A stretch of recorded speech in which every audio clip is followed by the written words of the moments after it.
hand of God. I'm like, I've heard of that. He's like, no, I mean the RPG. I'm like, okay, I'll check it out. It doesn't say hand of God. It's called the M777. Anyway, I gotta get a ruler. So I better get on it.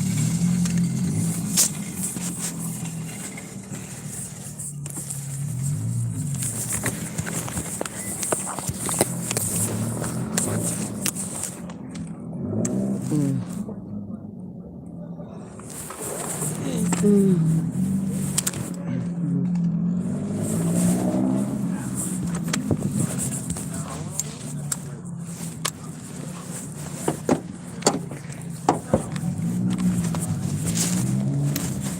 little more to see,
Well, if you have your card, if you have your club card, please scan it now.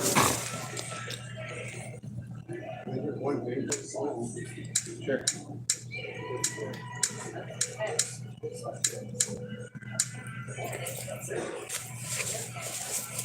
Your card has been accepted.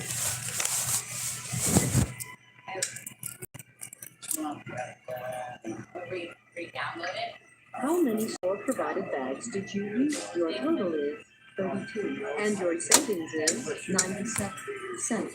Please insert coins, then insert bill.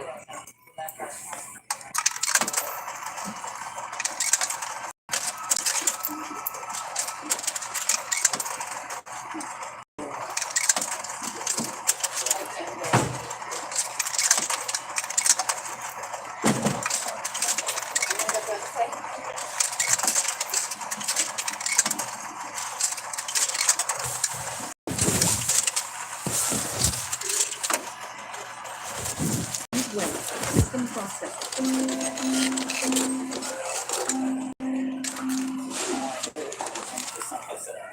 Of course. My messages now we're playing on our phones. Well, if you have your cup card, please scan it now. Scan items.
I got a fucking Pikachu card. You know? Oh, very cool. That's fucking powerful. Wow. Bro. It's got 78 feet attack points.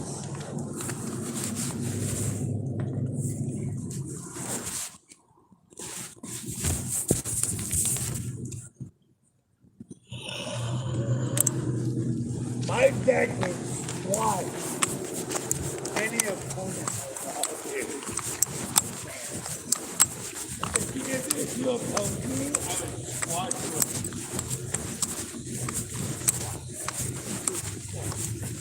Squash.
All right. Well, I got enough tobacco, I think, to roll me a full cigarette.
couple more days and I'll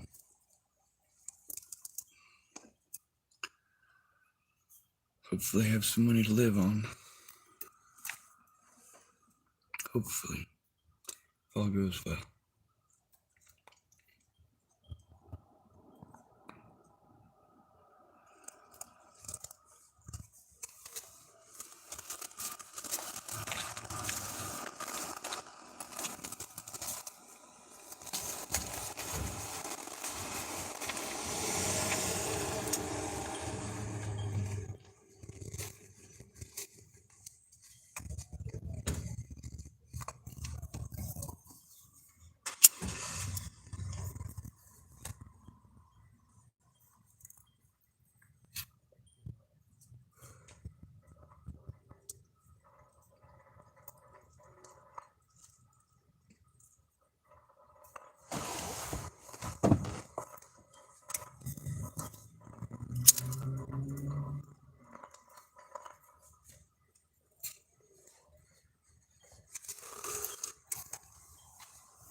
If you have a utility meter like this come on the side of your house, you can get paid to go solar for no.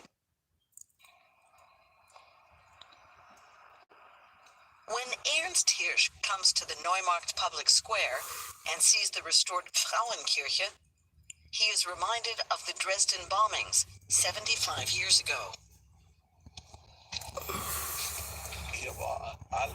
Everything was destroyed, and this was where most of the people were killed in the firestorm. Then, on the next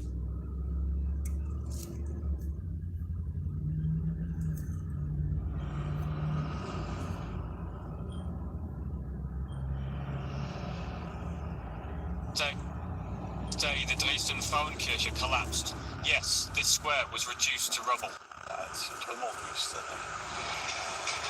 On the evening of February 13th, 1945, over the span of just 15 minutes, the Allied forces dropped bombs containing 900 tons of explosives on Dresden.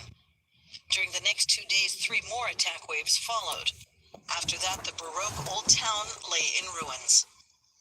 At the time, Ernst Hirsch was 9 years old.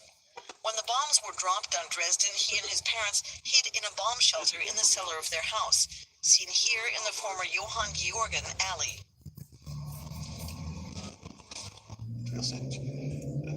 After the first attack, we left the apartment while everything was burning. I can still see it before my eyes, the flames creeping over the rooftops of neighboring houses.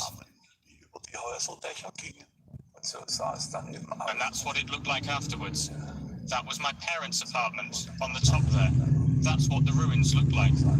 You can see the facade was still in good shape, but inside the building, everything was burned out. And that's what the whole wonderful street looked like. Ernst Hirsch and his parents were lucky. They were able to flee the city. As many as 25,000 people died during the air raids. Many of them suffocated during the firestorms. In my eyes, this was a war crime.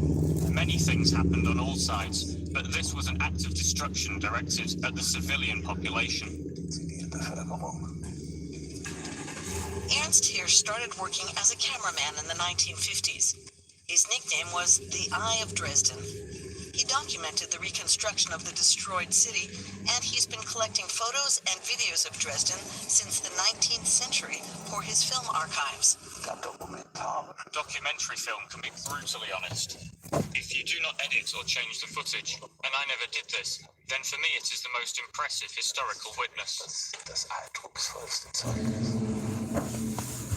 Today, the rebuilt cityscape of Dresden betrays few signs of the destruction that took place here 75 years ago.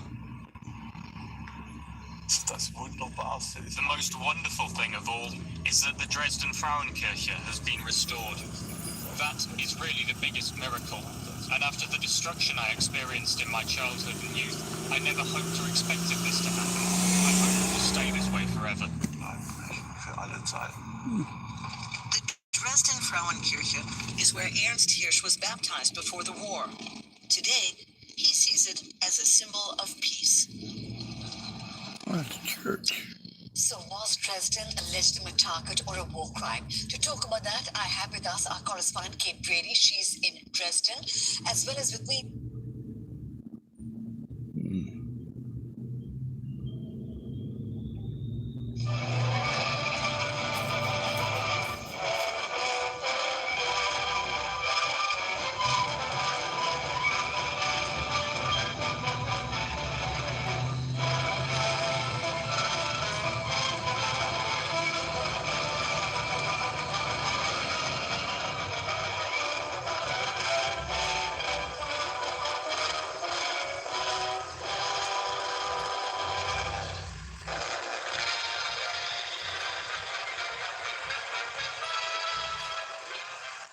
In the greatest blitz on Germany, Allied airmen link up their attacks with Marshal Staling's armies.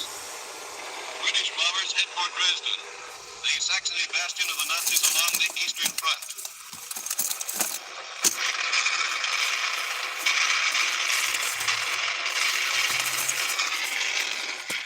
And up comes Goebbels' newest secret weapon, a scarecrow, exploding like a plane hit by ack-ack.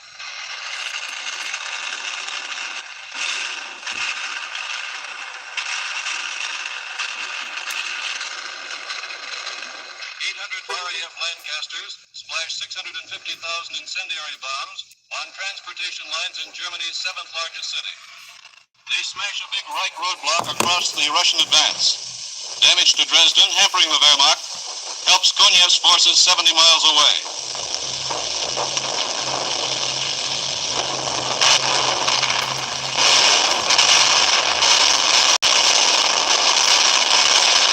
That's right, we were once strangers, we child.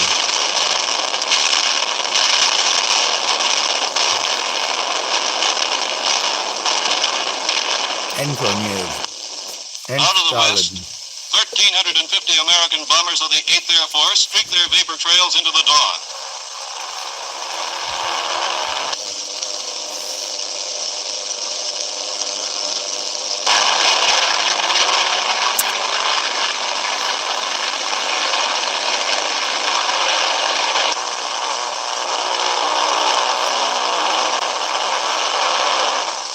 For 2 full days, miles of these bombers hammered Reich factory and railroad centers in the east. Chemnitz, Magdeburg, Cottbus.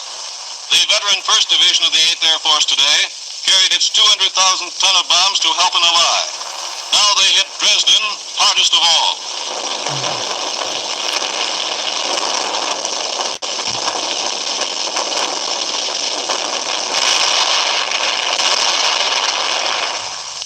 The blitz here positions now 45 miles away, links the two-fronted line drive from east and west on Berlin.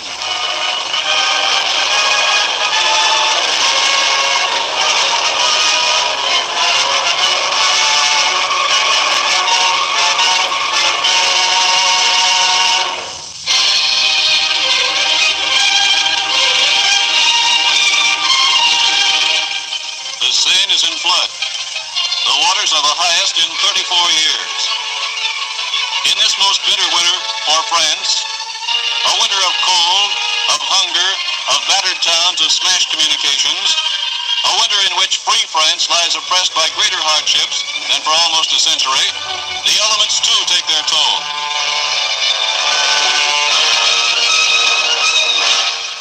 Industrial equipment, barges, cranes, grain elevators in the flat country outside Paris are flooded, swamped, made useless. Boats are thrown up onto what had recently been dry land. Viaducts, vital to the supply lines, must be reinforced. The people of Paris smile wryly and say, not enough food, but plenty of water. Water is the only commodity Paris has in abundance. Water and the spirit to carry on.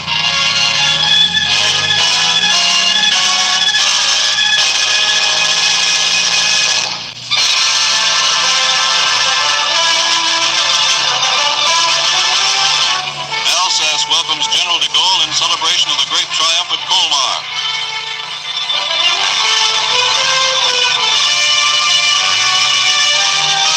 As the fighting French of the First Army jabbed the Wehrmacht back into Germany, at Strasbourg the people gather in their war-torn cathedral.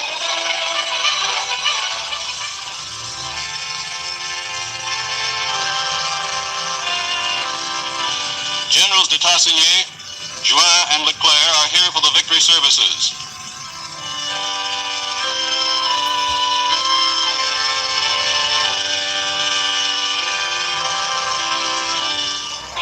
French armor pummeled Nazi fortresses in the Vosges Hills, and French soldiers tore Rundstedt's legions to tatters. Hailed by General Eisenhower, they are decorated now by their leader.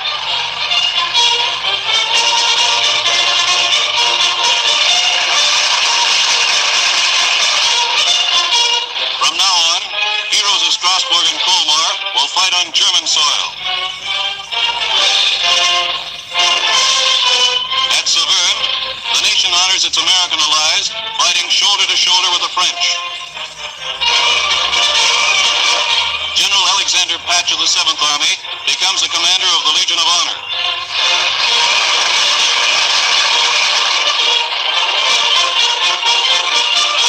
The Grand Officer Award goes to the commander of the 6th Army Group, General Jacob Devers.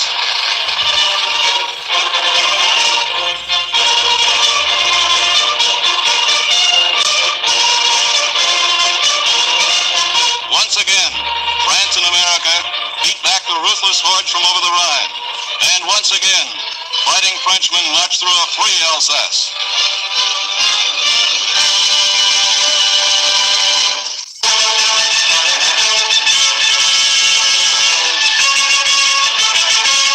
Peace had come to Athens under the warm Mediterranean sun, when Mr. Churchill, met by son Randolph, visited Greece on the return from the Crimea.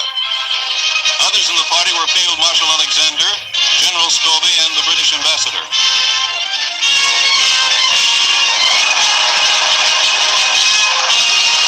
Archbishop Damaskinos, the regent of Greece, went with the Prime Minister to the palace in Constitution Square, where a great throng of 60,000 people waited to cheer the visitor.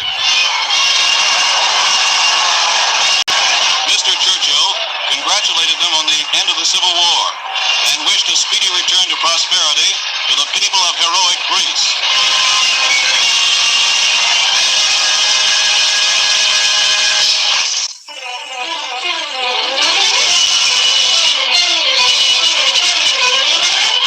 On the Third Army front in Germany, American soldiers have fought in snow, in ice, in fog, and now along flooded roads, flooded marshes, flooded streams. The snow in the Eifel and Vosges has melted. Torrents of water came down across the roads, and troops and supplies have a hard time moving up. Sometimes, Americans hold one end of a bridge, Germans the other. The enemy has to be bombed or mortared out before the advance can proceed.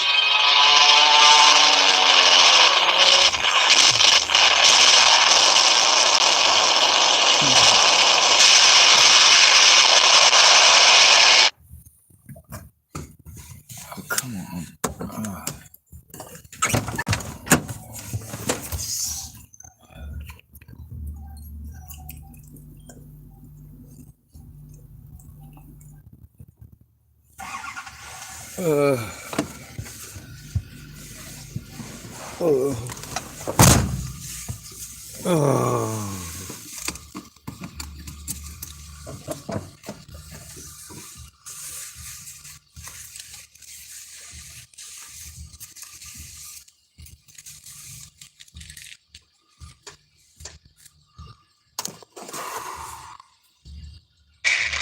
Then a footbridge is built, and the men go over, often under heavy fire from farther up the opposite bank.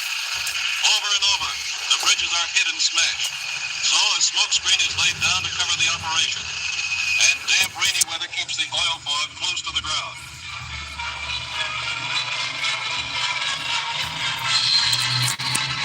When the wind shifts, the canisters are floated downstream to the windward. Ammunition, food stores, and medical supplies are carried across.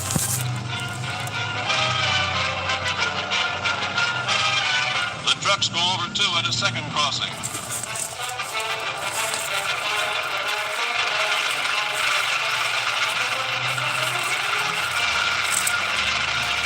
The troops advance, with the river and smoke screen behind them.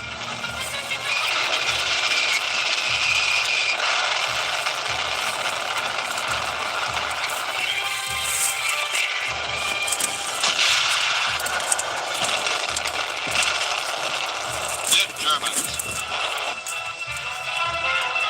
Live Germans. Meanwhile, on the northern sector of the front, the Canadian First Army under General Crerar attacks east of Nijmegen. Cleve is taken. Goa is taken. The Rhine is reached at Emmerich. Field Marshal Montgomery, caught in a traffic jam, decides the tanks have priority and stops for a bite to eat. And the tanks go forward. Here begins the new Allied offensive.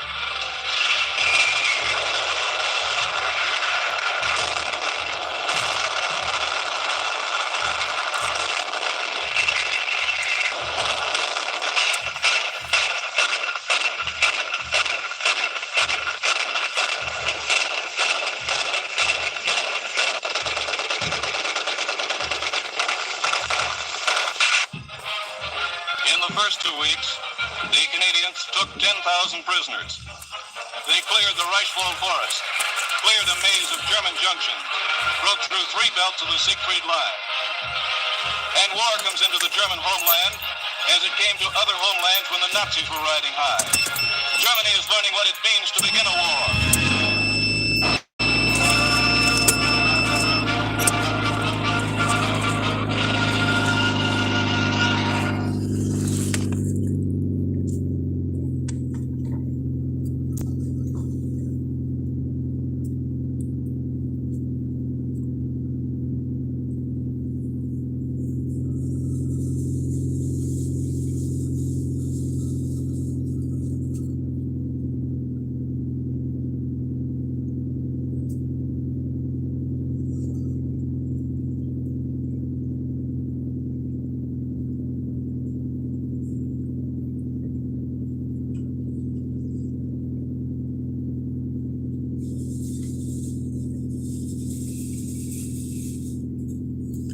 What bombs they use for bombing Dresden?